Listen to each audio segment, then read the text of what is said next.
47A3 and 48(1) of the Anti-Corruption and Economic Crimes Act and Section 2, 3, 4, and 5 of the Proceeds of Crime and Money Laundering Act. Further, I have not breached Section 34 of the Leadership and Integrity Act, for I did not bully any state or public officer with respect to the subject tender, and specifically, no evidence has been tendered to support the allegation at paragraph 78C of ground 11 at page 37 of 42 of the motion, which alleges that I summoned procurement officers in ministries and institutions, instructing them to direct procurement of goods and services in a specific manner.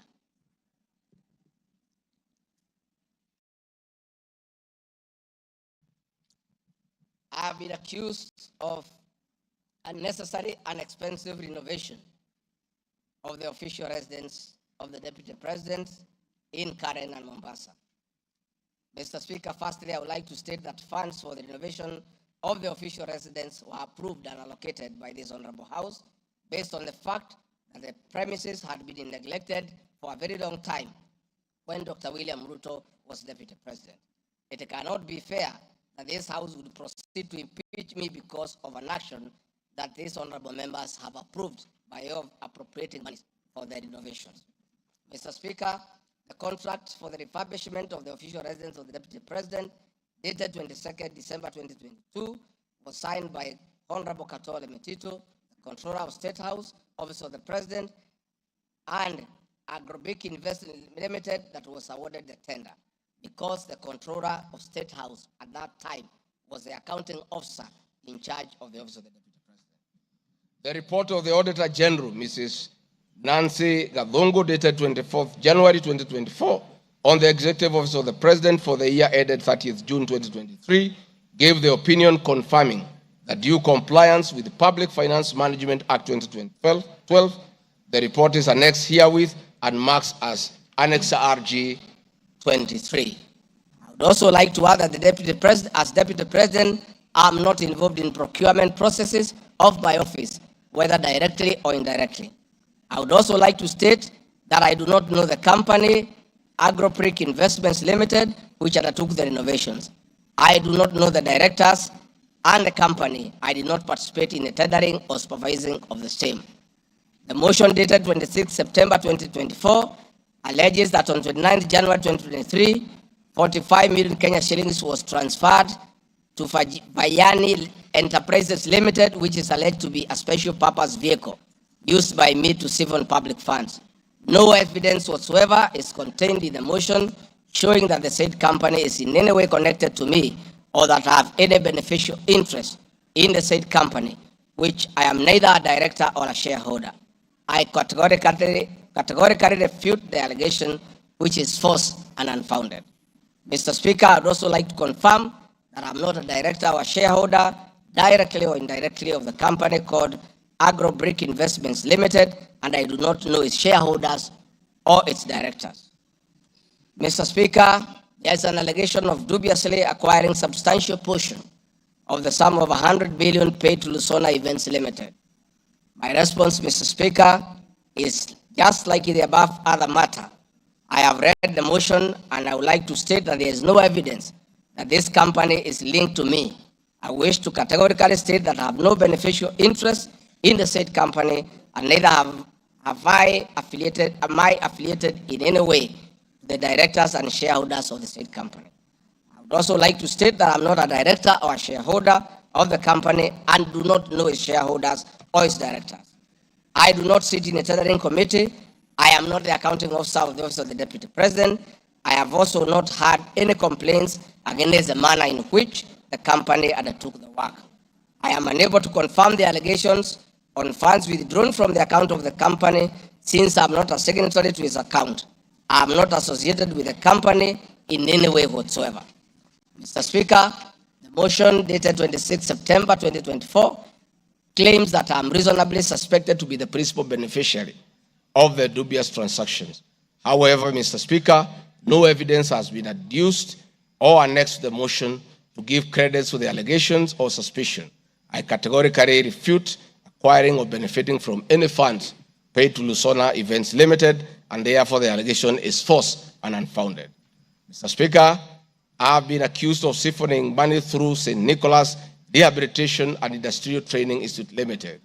My response, Mr. Speaker, is that the motion dated 26 September 2024 makes the claim that a payment of 21 million was made to a company called St. Nicholas Rehabilitation Center and Psychiatric Hospital. Then subsequently payment was made to Umalari Motors Limited. The motion claims that it is suspected that the entire transaction was used by me to siphon public funds and the payments typify money laundering transaction. I am not a director or a shareholder of this company and have never received any payments from this company. Similarly, I am not affiliated or related to the shareholders and directors of the two companies. No evidence has been annexed to the motion showing that I was a beneficiary of the funds paid as alleged. I wish to point out that I am not the accounting officer in the office of the Deputy President, and I am not aware that the payments made to this company by the office. The allegation is therefore false and unfounded. Mr. Speaker, there is an accusation of alleged sensational but false accusations against the Honorable Lady Justice Esther Maina. My response, Mr. Speaker, it is alleged in the special notice motion on ground 4 on page 14 at a gross violation of the Constitution that I publicly attacked the Honorable Lady Justice Esther Maina and forcefully threatened to bring action against her. First, Article 160, Subarticle 5 of the Constitution provides that the judge cannot be found liable in a court of law for actions taken in good faith in lawful performance of their work. This provision is not a bar on freedom of expression guaranteed under Article 33 of the Constitution, nor a bar of the right to seek redress for legal wrongs simply because a wrong is committed by a judge. They exit multiple legal fora in which to take action against a judge for any actions that are not lawful. My statements were protected speech consequent to a decision by the learned judge in a matter involving my personal assets, which I disagreed with and found to be wholly unfair. The matter having been concluded at that stage, my criticism of the decision was not sub judice, nor in any manner prohibited by law. While I respected the ruling of the learned judge, I was in absolute disagreement with it. Contrary to the assertions in the special motion, I did not falsely threaten to bring action against the learned judge. I took actual legal action available to every citizen of Kenya under Article 160B, subsection 2 of the Constitution, which allows any person to petition the Judicial Service Commission for removal of any judge and filed a legal complaint before the Judicial Service Commission, JSC, in March 2024. The complaint being live before JSC, discussion of the conduct of the learned judge in the said manner here would be sub judice. A copy of the complaint is annexed herewith and marked Annexure RG 24.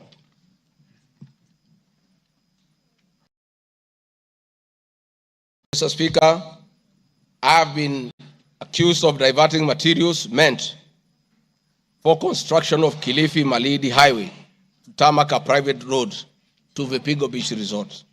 My response, Mr. Speaker, I reiterate that Vipingo Beach Resort is registered in the name of the estate of my late brother, Honorable James Gachagua. Number 2, the facts are as follows. King Charles III visited Kenya between 30th October 2023 and 30th November 2024. During his state visit, one of the designated places where King Charles III was to visit was Kuruitu Marine Conservancy, which shares a road with Vipingo Beach Resort. I have annexed a copy of the program for the state visit to Kenya by King Charles III, marked as Annex RG 25, which at page 13 on items 63 and 64 shows his departure and arrival at Kuruitu Marine Conservancy. There are several media reports confirming the visit by King Charles III to Kuruitu Marine Conservancy. I have annexed extracts of the media reports by the Star newspaper dated 7 November and by African News marked as Annexure RG 26. My understanding is that the road to Kuruitu Marine Conservancy was upgraded in respect of this visit, which also to benefit the local community, including amenities like Cheriani Secondary School, Cheriani Primary School, a mosque and a public market as part of the corporate social responsibility.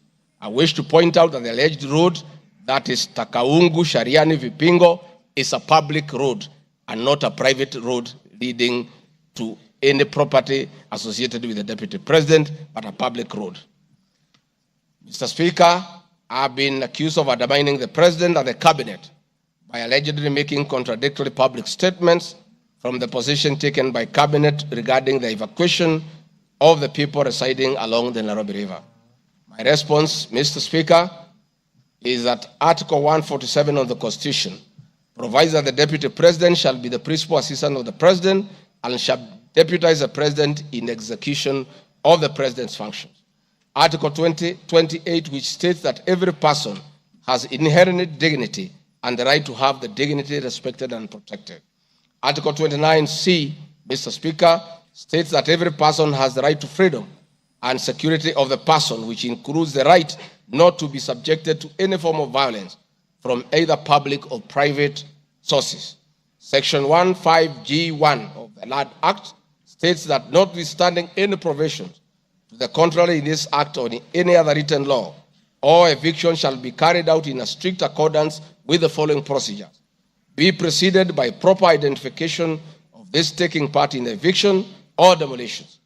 Be preceded by the presentation of formal authorizations for action. C, where groups of people are involved, government officials or their representatives be present during an eviction. D, be carried out in a manner that respects the dignity, right to life and security of those affected. E, include special measures to ensure effective protection to groups of people who are vulnerable, such as women, children, the elderly, and persons with disabilities, including special measures to ensure that there is no arbitrary deprivation of property or possessions as a result of the eviction. This includes mechanisms to protect property and possessions left behind involuntarily from destruction, to respect the principles of necessity and proportionality during the use of force, and give the affected persons the first priority to demolish and salvage their property. Critically, our Constitution provides at 147(2) that first the Deputy President shall perform the functions conferred by this Constitution and any other functions assigned by the President. Pursuant to Article 3 of the Constitution, I, as well as every other citizen of Kenya, and state or public officers have an obligation to respect, uphold, and defend this Constitution in performing any of my functions. This, the national values and principles of governance contained in Article 10 of the Constitution, by those state organs, public officers, and all persons, including myself as Deputy President, wherever we make or implement public policy decisions. In addition to this matter, Mr. Speaker, these national values and procedures include the rule of law, democracy and participation of the people, human dignity, equity, social justice, inclusiveness, equality, human rights, non-discrimination, and protection of the marginalized. Adherence to these principles become extremely important when we as state officers are contemplating legal evacuation of citizens with a duty to avoid inhuman forced eviction that will be contrary to our Constitution and international law. While campaigning with President William Ruto, and subsequently when I was sworn in as Deputy President, the President and I promised as a key pillar of the Kenya Kwanza government that there will be no forced or unlawful evictions and that all evictions will be human and entail legal compensation. Mr. Speaker, the Office of the Deputy President has undertaken extensive engagement with all parties in regard to cabinet decisions on eviction, which I fully support, including the Nairobi River, which is an entity under the Office of the Deputy President and the County Government of Nairobi. Adherence to these principles become extremely important when we, as state officers, are contemplating legal evacuation of citizens with a duty to avoid inhuman forced evictions that will be contrary to our Constitution and international law. Guideline number 6 of the United Nations General Assembly Guidelines for the implementation of the rights to adequate housing prohibits forced evictions, and that the state should ensure that any eviction under domestic law are fully compliant with international law. The guidelines further require meaningful engagement with communities to ensure that the rights of residents are implemented cooperatively without the need for eviction procedures or police enforcement. of government directives on the eviction, save for the fact that on being informed that the persons residing along Nairobi River would be evicted and paid 10,000 shillings only, which I and many other Kenyans felt was inadequate compensation for eviction. I insisted that the government should abide by the constitutional dictates and international norms while implementing any cabinet decisions, including eviction, and maintain the dignity of the citizens of Kenyans facing eviction. My statements did not and cannot be construed to undermine the president by insisting that people should not be evicted inhumanly and without adequate compensation. Mr. Speaker, I've been accused of undermining devolution by allegedly holding a meeting in Nairobi Wakulima Market. The motion alleges that on 28 September 2024, I unlawfully interfered with the running of the Nairobi City County government by holding a public rally where I allegedly incited citizens against lawful directives of the county government on planning and allocation of markets. My response, Mr. Speaker, is that the motion alleges that on 20 September 2024, I unlawfully interfered with the running of the Nairobi City County government by allegedly inciting citizens against lawful directives. Article 6(2) of the Constitution provides that the government at national and county levels are distinct and interdependent and shall conduct their mutual relations on the basis of consultation and cooperation. This being the case, it cannot be said that there is a violation of the Constitution when someone from the national government makes a comment on matters relating to county government. The traders had sought me out to intervene and request the governor on their behalf to dialogue with them and seek a solution to the grievances with regard to the relocation of markets. I request that a video annexed RG Video 3 be played for the benefit of members to say what I said.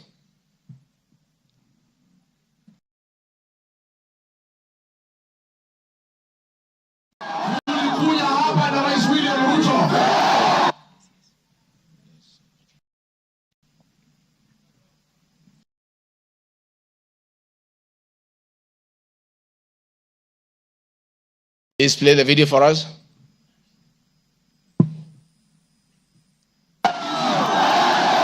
Tulikuja hapa na Rais William Ruto, mkatupatia kura, na rais na mimi tukaahidi nyinyi ya kwamba tukipata serikali hakuna siku mtahangaika.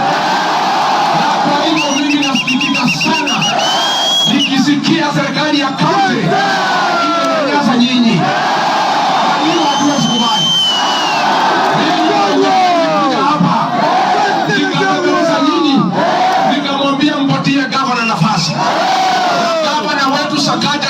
Tukakubaliana ya kwamba akiwa gavana wa Nairobi, Rais William Ruto akiweko, mdogo wake, wafanyabiashara wetu watapata nafasi ya kufanya kazi yao.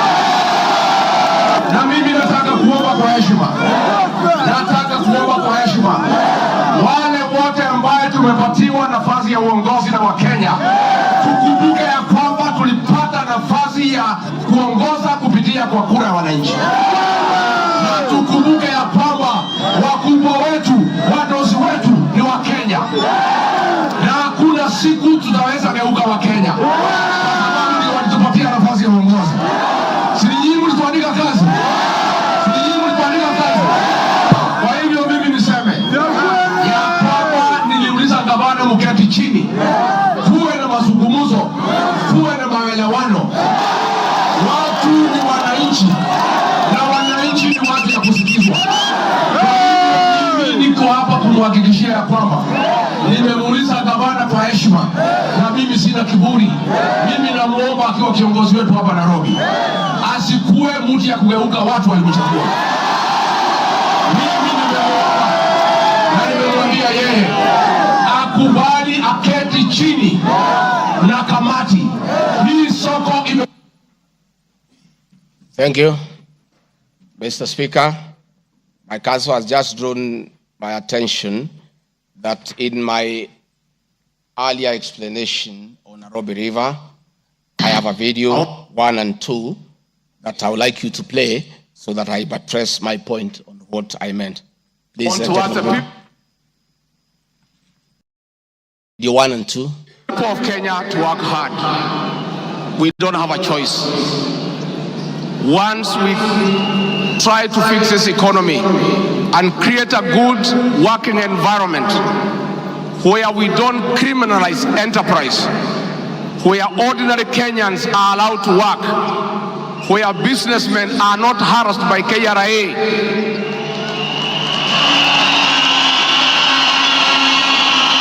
where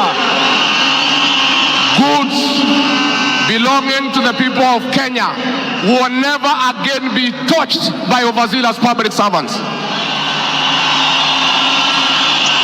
Where again poor people will never again be evicted in brutal evictions by state agencies. And I say, freedom is here. Now, the number of fatalities from the ongoing forcible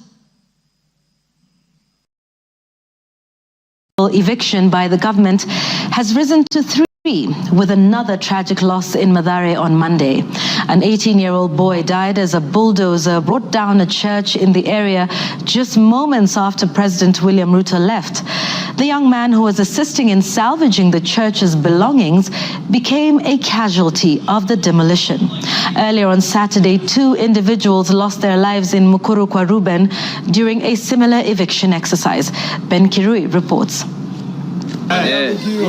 Monday evening, the ongoing forcible evictions in flood-prone areas tragically ended yet another life. The 18-year-old Ian Otieno lost his life in Mathare moments after President William Ruto left the area where he had been assessing the effects of floods.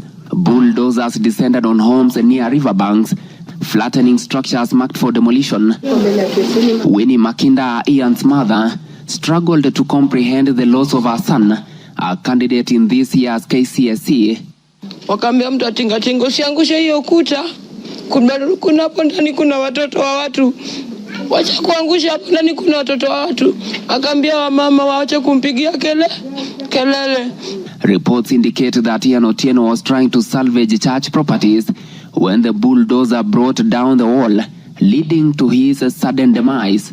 Driver wa tingatinga vile tu alianza kubomoa hata mara ya kwanza huko mbele, alikuwa tu anakani kama hata watu wakimwambia ngojea watu watoe vitu hataki kusikia. Nilichimba hivi, mtoto wangu alikuwa anataka kutoroka, sawa. Unasikia alishika mtoto wangu na hiyo kitu hapa. Mtoto wangu akienda hivi, mtoto wangu ana hivi. His death led to demonstrations by residents, prompting police intervention. The law enforcers lobbed tear gas canisters to disperse rioting residents. Watu wakachukua mwili tena tuonyeshe maskari yenyewe wametulia mtoto. Maskari kutuona kwa gate wakaanza kutoa gun, wakaanza kulipua shoot. Residents insist they will comply with government orders to vacate houses along riparian lands only if provided with alternative housing solutions. Saturday's demolitions in Mukuru kwa Ruben claimed 2 lives and injured 3 others, sparking outrage among residents who blamed the government for forcible evictions despite many not yet being relocated. Last week, the government mandated the evacuation of all residents from risky areas within 48 hours, including those near dams, those in areas prone to mudslides, and Kenyans residing on riparian lands. Ben Kirui, Citizen TV, Nairobi. Hakuna tena mambo ya evictions katika Nairobi. Kama kutakuwa na maneno, ni maneno ya relocation ambayo itakuwa ni kwa utaratibu bila ya mwananchi kuvunjiwa nyumba. Uwezi kutoka nyumbani alafu unarudi jioni unakuta masufuria barabarani na blanketi sijui imekaa wapi. That one will not happen again. We want to make sure that we are an orderly, humane society that respects the right of everybody, irrespective of who they are or irrespective of their financial status. We are all equal before the Constitution. Tumekubaliana watu wa Nairobi? Vijana tumekubaliana? Thank you, Mr. Speaker. That was President William Ruto talking the same language as his deputy, that brutal and forceful evictions have no place under this administration. We have seen a video of brutal eviction. We have seen young children crying in tears. The Deputy President is being accused of undermining his boss by just doing what his boss said, that we should never forcibly, brutally evict the people of Kenya. Mr. Speaker, the leadership of Nairobi business traders approached me sometime in March 2024 at the official residence to discuss multiple issues affecting business and requested engagement in the solution and intervention on these issues. Consequent to this meeting, I directed that short, medium, and long-term strategies be undertaken, coordinated by the Office of the Deputy President, to address the issues raised that cut across various agencies, including KRA, Kenya Post Authority, Anti-Counterfeit Authority, Kenya Bureau of Standards, the National Police Service, and the Kenya Copyright Board. On 11th April 2024, the Small Traders and Government Agencies Technical Committee, coordinated by my office, held a meeting to discuss issues raised by the small traders, including Muthurwa Market, attended by the Office of the Deputy President staff, in a supportive role in keeping with the draft framework of cooperation and engagement. Was a medical doctor to alcohol, another who was a farmer to alcohol. I take it passionately. I don't know who complained about this particular charge. I have not seen any evidence of any complaint, and I have not heard any person in Kenya complaining that the Deputy President is undermining with the devolution by leading the war on illicit brews and drug abuse.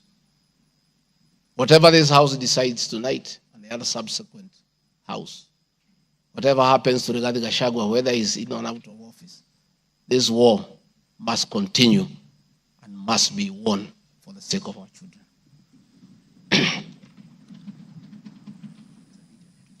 I want us to watch video.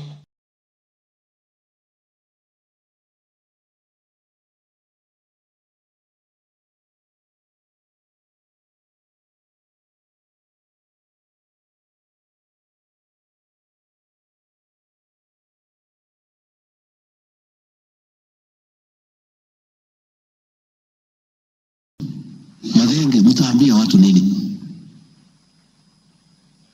Mukami, mtaambia watu nini? So please, this forum here today, let us be open and candid. Speak from your heart. Let us know what ails us. What is it must we do? We have the support of the President, and he is waiting. He has told me by 7 p.m. today, he wants a report. He cannot accept this situation. He cannot. Neither can I. And none of you should accept this situation. It is not right. It is not fair. It is not acceptable. We must deal with it as leaders. And we are here. We are all leaders. As an OCS, you are a leader. That's why you have been given that responsibility. As an ACC, you are a leader. County Commissioner, wewe ni kiongozi. DCIO, wewe ni kiongozi. Sisi ni viongozi. Na juu ya hayo sisi ni wazazi.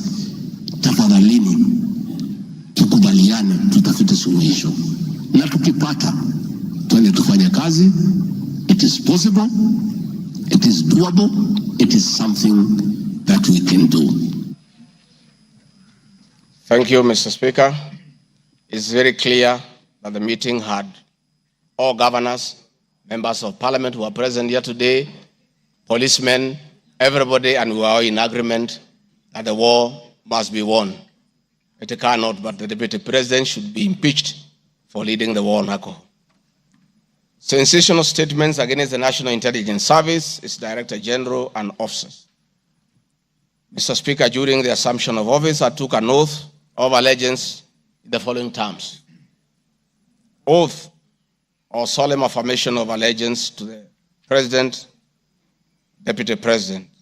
In full realization of the high calling, I assume as Deputy President of the Republic of Kenya, I do swear solemnly affirm that I will be faithful and bear true allegiance to the Republic of Kenya, that I will obey, preserve, protect, and defend this Constitution of Kenya, as by law established, and all other laws of the Republic, that I will protect and uphold the sovereignty, integrity, and the dignity of the Kenyan people. So help me God. That is the oath that I took in Kasarani. Article 239, Article 3 of the Constitution provides that in performing their functions and accessing their powers, the national security organs and every member of the national security organ shall not act in a partisan manner, further in the interest of a political party or cause, or prejudice a political interest or political cause that is legitimate under this Constitution. Article 239, Subarticle 5 of the Constitution provides the national security organs are subordinate to civilian authority. In relation to this allegation, I wish to state that the National Intelligence Service holds a very critical role in ensuring the safety and security of our country. They are responsible for gathering intelligence and share it with all our law enforcement agencies to ensure that the country is safe at all times. Consequently, when the country was caught flat-footed with regard to the scope and extent of the public's dissatisfaction with the Finance Bill 2024, which degenerated in a Gen Z protest, it pointed to the failure of the National Intelligence Service in carrying out its mandate. I am persuaded that the National Intelligence Service ought to have known beforehand that the public was completely opposed to the Finance Bill, and they ought to have briefed the President before the protest began, and this would have caused a change of tact by government regarding the proposed bill and the protest which culminated in the loss of innocent lives and destruction of property could have been avoided. Hence, I expressed my opinion on this in my public media briefing in Mombasa, and my utterances were not any different from what happens in other countries when there is a lapse or failure by the intelligence agencies. The nation has witnessed unfortunate instances of several extrajudicial killings, abductions, and disappearances. I firmly believe that if the National Intelligence Service had acted diligently, these instances would not have been witnessed. Under the Constitution, the government agencies are supposed to be accountable to the Kenyan people, including the National Intelligence Service, and calling them out when a dereliction of duty does not amount to undermining them. I am also aware that the Kenya Kwanza government has been at the forefront in calling out officers who do not seem to understand their work. Recently, my boss, the President, publicly complained that there are some PSs and CSs who did not seem to understand their role. Please play for me video number 5, RG5. On President William Ruto has today described some members of his cabinet as utterly clueless and uninformed about the dockets they occupy. And in a sign of trouble for cabinet secretaries, the State House gates were shut for those who arrived late, with both President Ruto and his deputy Rigathi Gachagua giving a sharp tongue lashing to the latecomers. And our Citizen TV's Timotai Goin reports the atmosphere at the State House, Nairobi, left little doubt on President Ruto's disappointment with a vast section of his 22-member cabinet.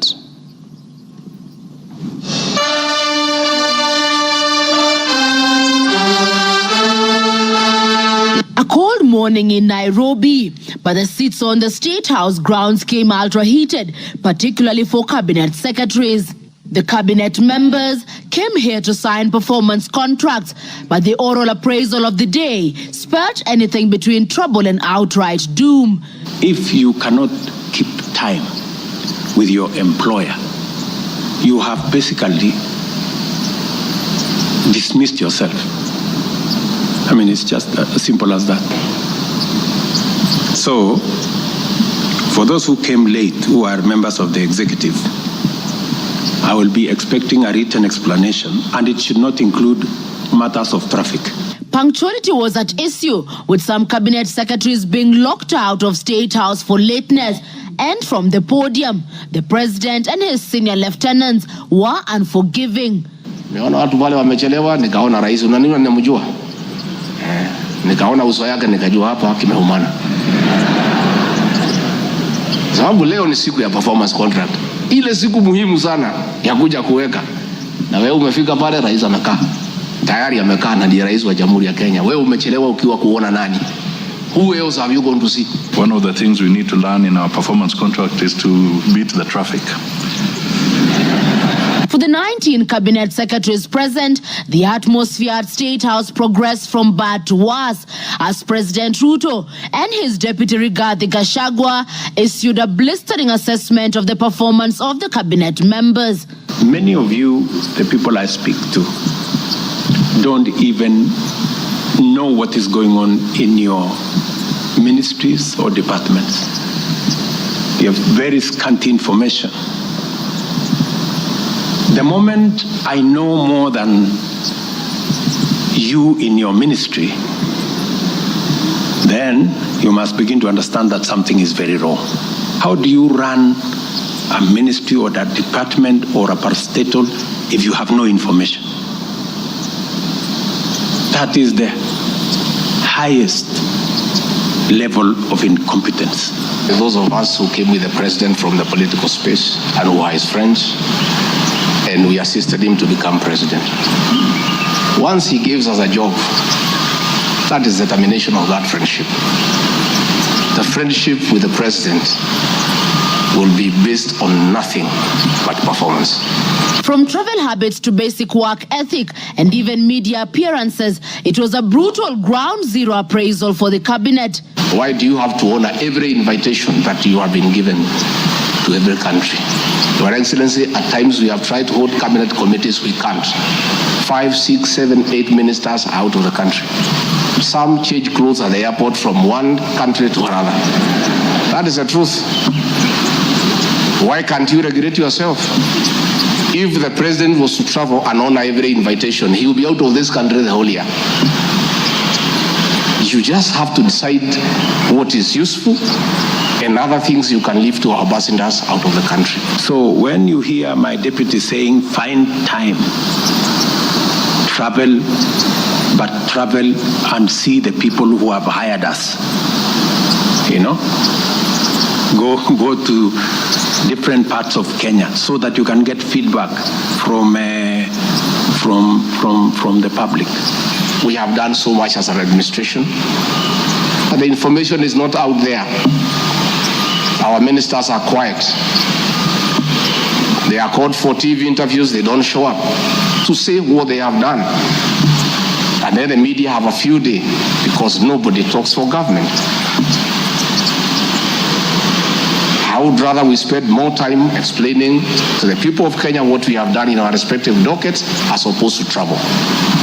And if we have to travel, let's travel up country to where our Wananchi are and explain what we are doing. And I remember I called CS Chelugui. I didn't find him, so I called his PS and I found her and I explained to her, I told her, look, the public is not understanding this. Did I call you or not on Sunday? You know, I told you this is what the public is saying. Please do more sensitization on Hustler Fund Phase 2. With a very public expression of disappointment in his cabinet, President Ruto has triggered speculation on changes in government as his administration approaches the end of its first year in office. From punctuality to work ethic and general performance, the proverbial axe could well fall somewhere. With the performance contracts expected to foster a culture of high performance in the public service and also ensure that public resources are properly utilized, it is also set to offer a framework for President William Ruto to reward performers and also institute sanctions on non-performers. Chemutai Goin, Citizen TV. Mr. Speaker, President William Ruto, my boss, and I have been calling out senior government officials when they fall short of expectations. The Director General of the National Intelligence Service is no exception. He's not above the law. He's accountable to the people of Kenya for his performance. And I have had an argument that we should not call out those in the security sector. I would like you to play next video. We have the most incompetent Inspector General of Police, I think, in the world. The most incompetent in the whole world. His incompetence may not necessarily play out when things are working, but when things get to a head and you need some decisions to be made, I can tell you for sure, the gentleman we have as an IG cannot make any decision. Nataka tumwambie ule mtu wa sinema mingi anaitwa nani ule mtu? Ule sijui anaitwa DCI, ule anaitwa nini? Ule mtu anaitwa Kinoti. Awache ujinga. Huyo bwana Kiboti awache ujinga. Sio kama tunaelewana. Huyo Kinoti hakuna kitu amefanya kwa hii Kenya ya kisiasa. Yeye ni mtu ya sinema. Anaendesha makesi kwa magazeti. Anatuandikia barua, sijui barua ya kilomita ngapi. Mr. Kinoti, please save your time. Stop writing to us long letters. Leave matters of elections to IEBC. You have no business in IEBC. You have failed as DCI. We don't want you to fail our elections. Tunaelewana? Huyo bwana Kinoti awache hiyo ujinga yake anaendesha pale, kwa sababu anatukasirisha. Huyo bwana Kinoti tunataka tumwambie awachane na watu wa IEBC wafanye hiyo uchaguzi. Alipatiwa kazi ya kufanya criminal investigation. He has never done anything. Ile kesi yote anafanya kesi kwa magazeti. Akiambiwa apeleke evidence kule kotini ameshindwa. So bwana Kinoti, wacha sinema. You have failed and wait for August so that you can. Honorable members, that was President William Ruto as Deputy President criticizing IG Mutiabai, DCI Kinoti. Rigathi Gachagua has learned his job from his boss, that public officers must be called to order when they fell short of expectation. And I never saw anybody bring William Ruto here for impeachment for criticizing the IG or the DCI. This is a very unfair allegation. Mr. Speaker, it is also reported by media that the IMF has already warned about impending unrest during the people's dissatisfaction with the 2023 and 24 finance bill. Many of you will recall, Mr. Speaker, after the September 11th terrorist attack in the US, the US intelligence agencies were massively criticized, and an inquiry was even opened to investigate why their intelligence agency was not able to detect and thwart the attack. All we are saying is that our National Intelligence Service is accountable to the people of Kenya for its performance.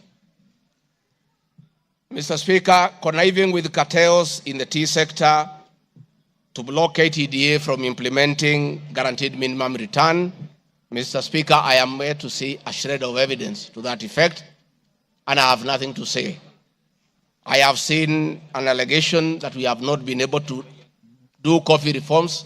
Mr. Speaker, out of my work, coordinating coffee reforms, the Cooperative Bill 2023 and the Coffee Bill 2023 is before this House.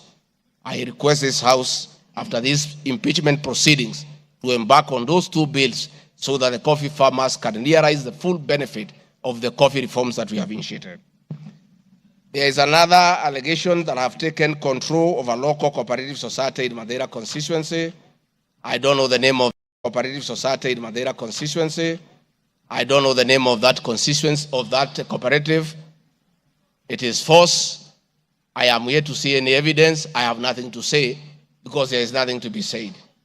Senate, for purposes of Article 108 of the Constitution of Kenya, the following were members: UDA, ANC, Ford Kenya, PAR, Farmers Party, Chama cha Kazi, Communist Party, Economic Freedom Party, Service Party, Tujibebe wa Kenya Party, Umoja na Maendeleo Party of Kenya, and the Democratic Party of Kenya. In accordance with the provision of Clause 3, Schedule 3, a power sharing agreement and development agenda for the certain regions of Kenya, I attach copies of these agreements, RG 32. All those agreements talked about specific regions. The leaders who appended their signatures canvassed issues of appointments to do with specific regions. Power sharing agreement between UDA and ANC and Ford Kenya, for example, say that the UDA would nominate the coalition president, the presidential and deputy presidential candidates that was honored. The president would guarantee the stature, the dignity, and financial and operational autonomy of the office of the deputy president, which I have been insisting on because it's part of the coalition agreement. The ANC would be allocated the position of the prime cabinet secretary, which has happened. Ford Kenya would be allocated the position of the Speaker of the National Assembly, and that is why Honorable Masika Wetangula sits here today. In accordance with Article 2 of the Power Sharing Agreement, ANC at Ford Kenya would have a 30% share is a word, of the national government positions. This drives my utterances about shareholding. It is embedded in all these agreements that are attached because they did not vote for Kenya Kwanza government. That is not true. The Deputy President of the Republic of Kenya does not allocate resources. Resources for the development of the Republic of Kenya are appropriate. Wale wanakusaidia unatakiwa uweke wengi wale na wale walielewa manifesto yako. Mimi nimetembea Kenya. Si mnasema nilikuwa Mombasa, hii hapana mlima. Mimi nilikuwa Wajir, hii hapana mlima. Nilikuwa Garissa, hii hapana mlima. Nilikuwa Mount Elgon. Nandi nimekuja karibu mara 10. Eldoret nimekuja karibu mara 6. Kericho nimekuja mara 4. Tea conference ya chai tulikuwa na nyinyi, niliweka Kericho. For now, kazi yetu ni maendeleo. Tutafanya kazi na kiongozi wowote, akuwe wa chama ile, akuwe wa chama hii, we don't care. This is the time to serve the people of Kenya, and we shall work with all elected leaders, irrespective of their political affiliation. Mr. Speaker, copies of documents demonstrating my efforts within the mandate allocated to me by the President to address security issues and economic equalization programs and policy in historically marginalized areas is Annex RG33. The decision to embrace the broad-based government following the dissolution of cabinet after the Gen Z protest. I attached my video during the launch of the Honorable Raila Odinga's quest for EU chairmanship at State House, again as a demonstration of my embracing the broad-based government.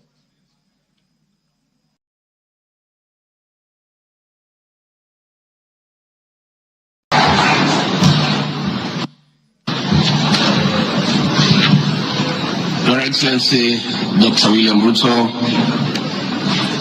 President of the Republic of Kenya and Commander-in-Chief of the Defense Forces, Your Excellencies, Heads of States and Government present, Your Excellencies, Ambassadors and High Commissioners and members of the Diplomatic Corps, Heads of Delegations, Members of Parliament and all dignitaries present, good morning. Your Excellency, let me say this is a great moment for our country. What a day, what a moment. We are here, Your Excellency, as a country to unveil Kenya's finest to go and lead Africa. It's a proud moment for this country. And I want to say, Your Excellency, the people of Kenya have been united to a man by the candidature of the Right Honorable Raila Odinga to be the chairperson of the African Union Commission. This is a quest that has brought pride to our nation. And I would like to tell the leaders here from Africa and the representatives that as a country, as we present the Honorable Raila Odinga to be our candidate, it is because Africa, our motherland, deserves the best.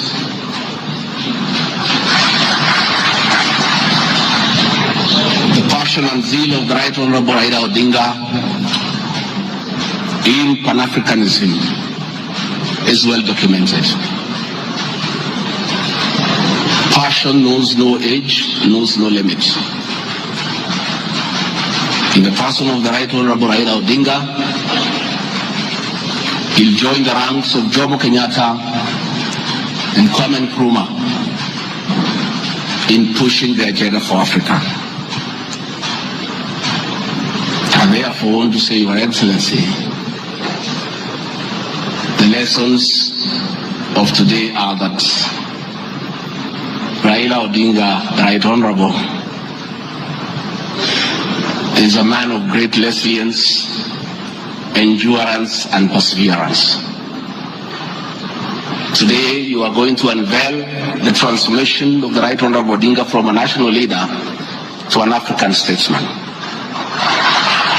And for us in leadership, we have learned great lessons of resilience, endurance, and perseverance.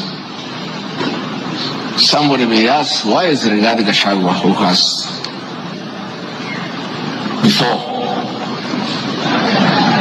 had issues with the leadership of Raila Odinga, as a truthful man, had nothing against him. It's only that we were competing for the same position between him and my boss. Now that he is going for a bigger seat in Africa, all of us, from the president, I, and the rest of Kenya, are behind him. And the Right Honorable Raila Odinga, as a man who listens to the ground, let me confirm to you, I've listened to the ground, and all Kenyans across the political divide, across communities, are in support of your candidature, and we wish you well.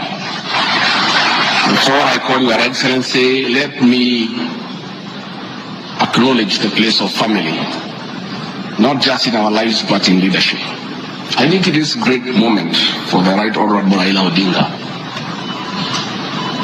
It's appropriate that I acknowledge on behalf of the country the role Mama Ida Odinga has played in the life of this great son of this land. Mama Ida Odinga, we salute you as a country for having been a very strong pillar to your husband in very difficult times, and his lowest moments, you have always been there for him. We ask families to support their spouses. So Mama Ida Odinga, as we wish you happy birthday, it is my hope and prayer that your next birthday will be celebrated at Addis next year. And if you invite President William Ruto to come and he's not able to come, Mr. President, I'll be very happy for you to send me to represent you in that great birthday. We therefore want to say, as a country, it's a great moment.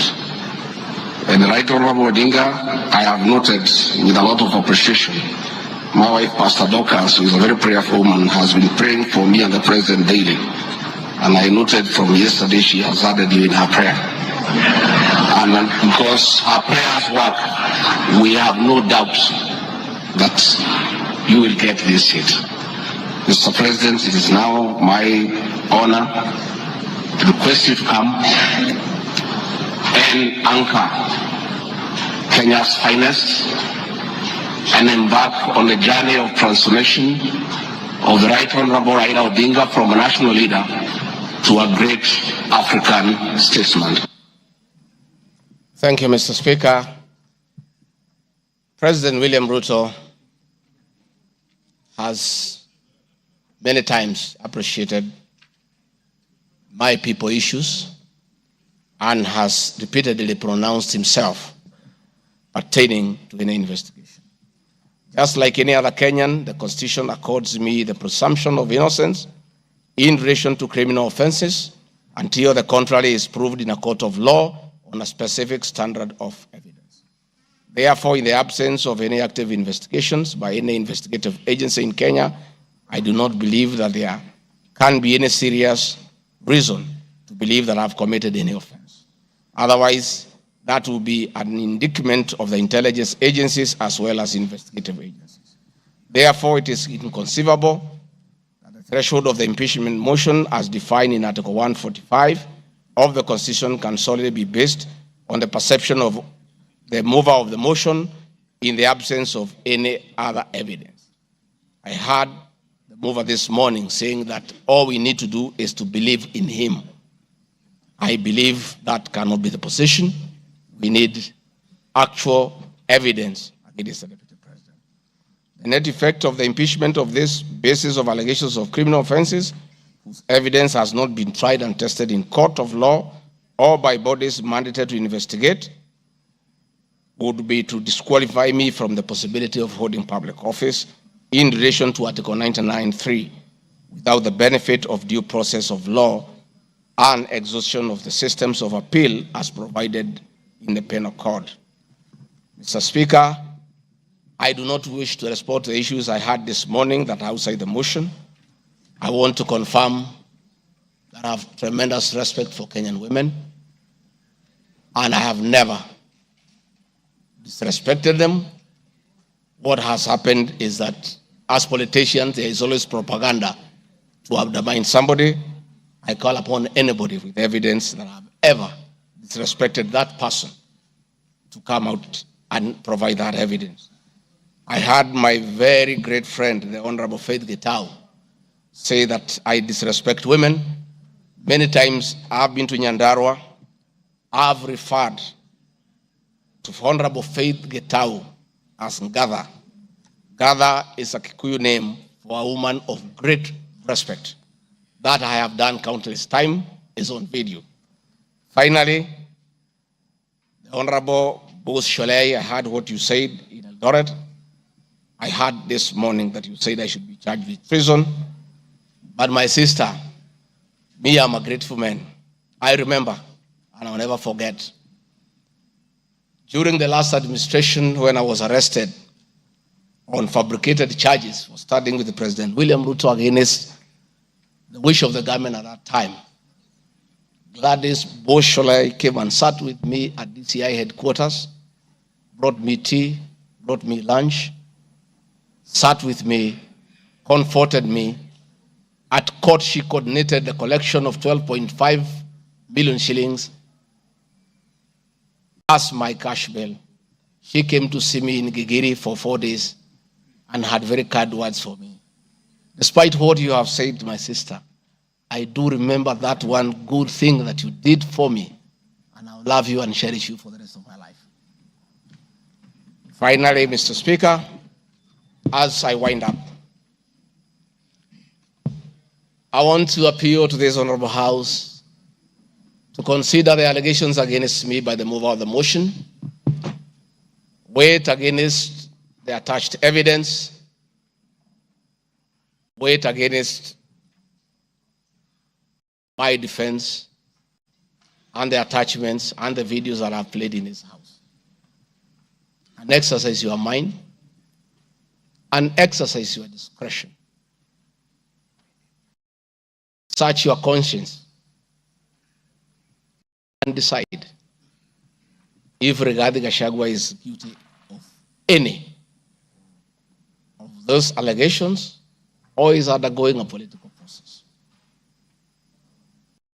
If you are so persuaded and you search your conscience without any intimidation or coercion or inducement, and you think it's the right thing to do, please go ahead and do so.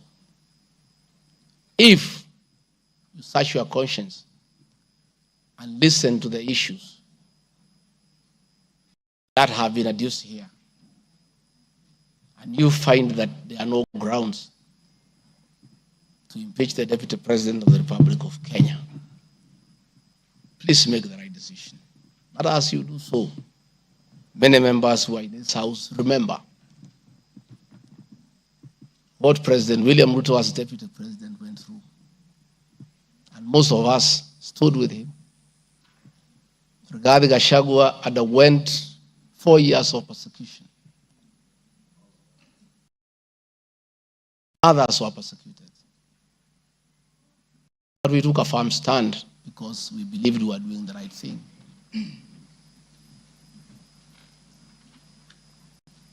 His family underwent humiliation. His friends underwent humiliation. He was a haunted man.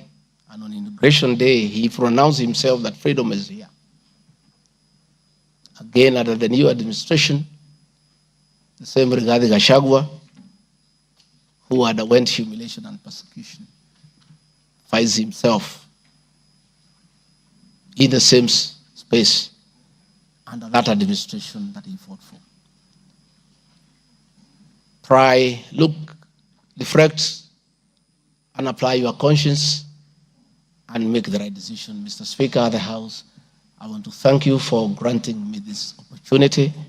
And my address last night was not in any way meant to disrespect the House. Despite, Mr. Speaker, you having ruled that the matter should not be taken out of the House, it was being discussed in every TV station, in every meeting across Kenya. And Kenyans did not have a chance to also hear my side of the story. So I decided, since the accusations against me were everywhere in the country, the people of Kenya, and more so those who voted for me and President William Ruto, deserved also to hear my side of the story. I have tremendous respect for the National Assembly and your ability and capacity to make the right decision. Mr. Speaker, I want to thank you. Asanteni sana. Thank you very much, Deputy President. Thank you very much, Deputy President. I'm sure your fears that you will not be heard fairly have been allayed. You've been heard in absolute silence. You've been heard with total decorum from the House. And members, I salute you for the display of your legislative maturity in giving an opportunity to a subject to a motion in the person of the Deputy President to be heard. What is it, Rosa? The proceedings are still going on. Who is praying? Yes, Senior Counsel.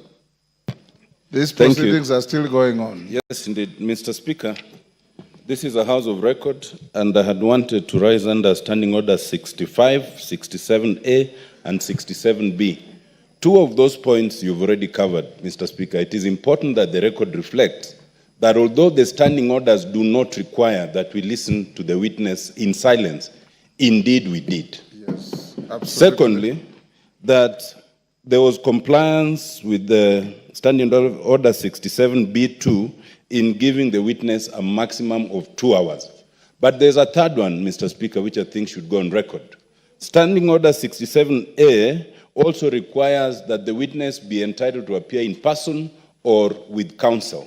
I see that the witness has appeared with at least 3 counsel, all of whose names should come on record, so that the record shows that counsel were actually allowed to the chamber. I see my friend Advocate Ongoya, my friend Advocate Njiru, so that there is no incompleteness of the record. I beg, Mr. Speaker. That is a fair comment.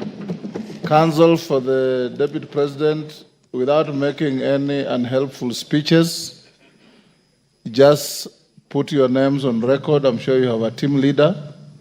The team leader will introduce himself and introduce his accompanying colleagues. Ongaya. Thank you so much, Mr. Speaker, sir, and thank you so much, honorable members. The team representing the Honorable Rigathi Gachagua, the Deputy President in these proceedings, is as follows.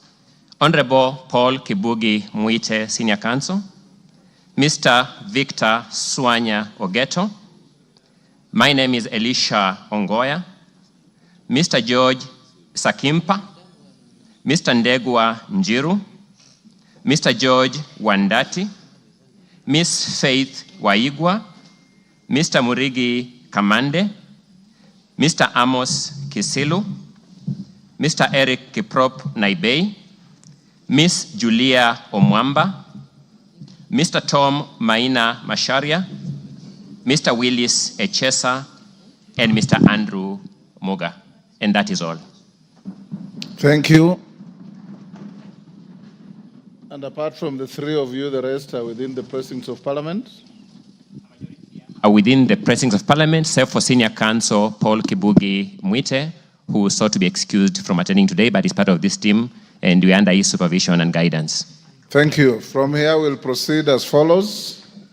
Deputy President, if you wish to leave, you are at liberty to do so with your team.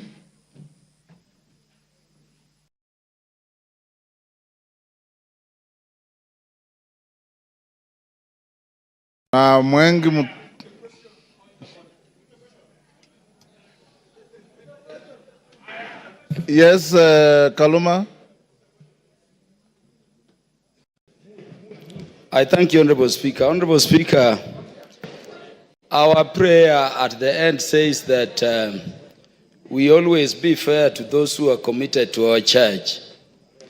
And Honorable Speaker, in his address to the House this afternoon, the Deputy President appears to have referred to some documents. I know we are moving towards the end of this particular session in considering this matter.